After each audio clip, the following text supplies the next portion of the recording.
It was a regular Tuesday evening when my phone vibrated on my desk. I glanced at the screen, expecting a text or a random notification, but my heart skipped a beat when I saw it was a video call from Emily.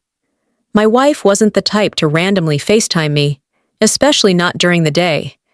She knew I was at work, buried under reports and meetings. For a brief moment, I smiled, thinking maybe she just wanted to surprise me.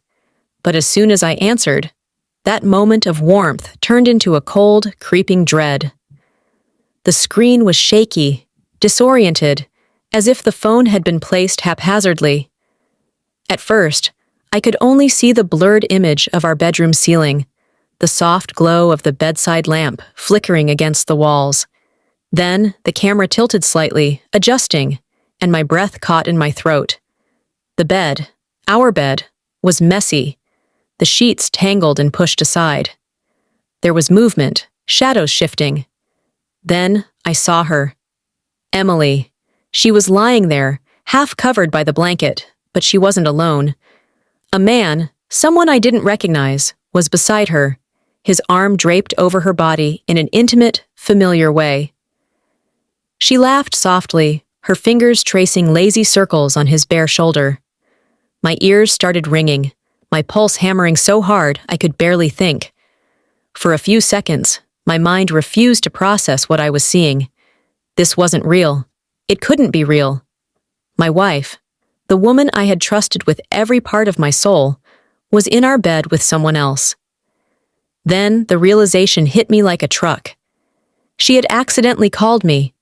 The phone must have been on the nightstand, the screen partially propped up at just the right angle. She hadn't meant for me to see this. She hadn't meant to shatter my world in one careless moment. I must have made some kind of noise, a sharp inhale, a strangled breath, because suddenly she turned her head toward the phone. Her expression shifted from relaxed to horrified in an instant. Her eyes, wide with shock, locked onto mine through the screen.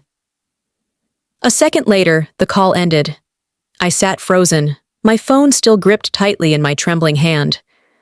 The room around me felt distant, blurred, as if I was trapped in some kind of nightmare I couldn't wake up from.